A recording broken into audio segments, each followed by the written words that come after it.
Hi, everyone. So this is our debrief on our creating your life simulation. And I felt that this quote, the consequences of today are determined by the actions of the past. To change your future, alter your decisions today. Very beneficial.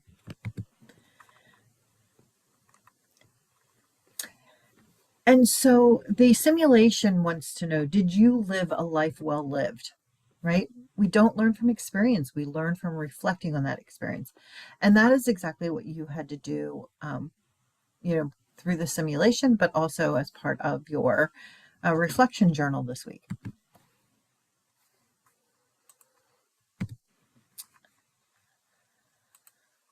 Okay, so ultimately the learning objectives from the simulation were: what are your values? How do you make choices? Or are you making choices that were consistent with those values? And really, there was no right or wrong answers. It was just you got to decide what a life well lived meant to you.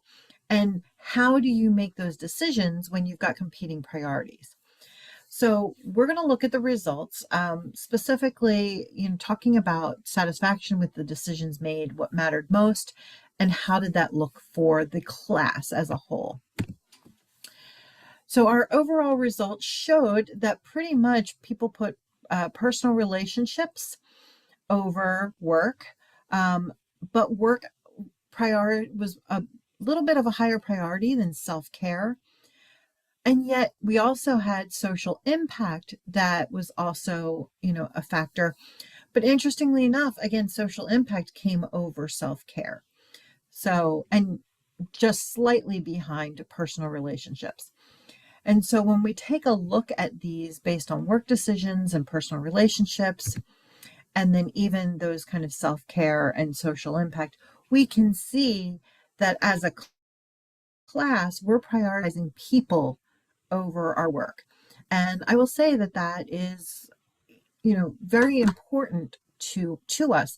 And the way that this impacts us specifically is if personal relationships are far more valuable to us than work, then we need to make sure that we're finding careers and career paths that are going to allow us to balance that, right? Where work isn't going to take over your life, that it's more of an integration into your life. And if social impact issues are also of importance, then maybe we can find a workplace that allows us to do that. I, for example, used to work for a company where it was prioritized that, each team take a day, you know, per, you know, per quarter or per 6 months, I can't remember what it was, that we as a team went out and did a day of service somewhere.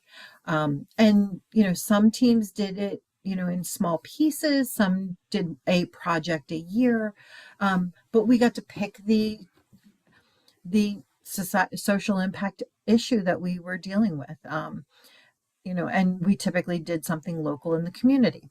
So again, if you can find companies that allow you to do that, that balance your interests in social impact issues, then even better, right? And that's how we can integrate that into our work lives.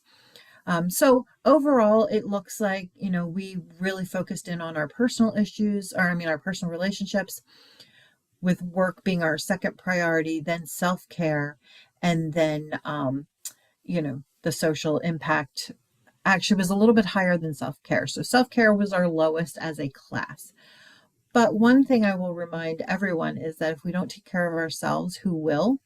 And so that should be a priority.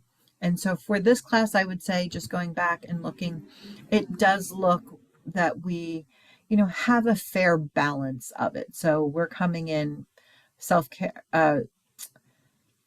personal relationships over self-care. Self-care is in green. So maybe we just need to find that happier balance and what constitutes self-care for us.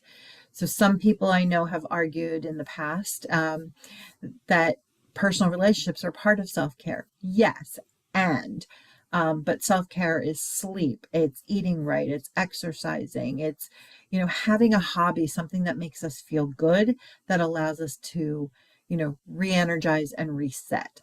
Maybe it's travel, maybe it's, family movie nights, whatever that looks like, finding that happy balance. So that's really what this week was all about. And some of those decision-making patterns is, do we focus on big decisions and worry less about small ones? Do we focus on priorities?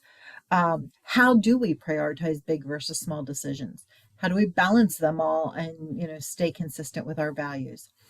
And do we invest in some priorities now and others later? So for example, if your interest is in making a lot of money so that you're a millionaire by the time you're 30, well, then do you prioritize work now and then those personal relationships come, 10 years from now? And so that is really ultimately what this simulation was helping you to look at. And so some key takeaways are posted here.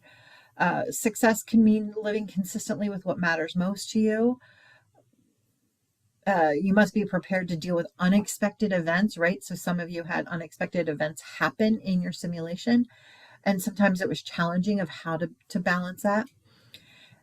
And you also have more agency than often realized to shape your life by creating alternative options rather than immediately accepting the trade-offs and constraints given to you. So sometimes it's asking your boss, like, hey, I have no problem taking this on, but can I do this from home? Or, if I, spend this extra time now, can I get a comp day? So it's being able to advocate for yourself. The reality is we cannot have it all 100% of the time. So we have to figure out what trade-offs are necessary. And sometimes they're painful. And so how do we figure out what we're willing to trade off for that? Learning how to accept and cope with those trade-offs is part of life and career management. So, I hope you enjoyed the simulation and found some interesting results when you look at yours individually. And with that, this is the debrief, and I look forward to debriefing our next assessment with you next week.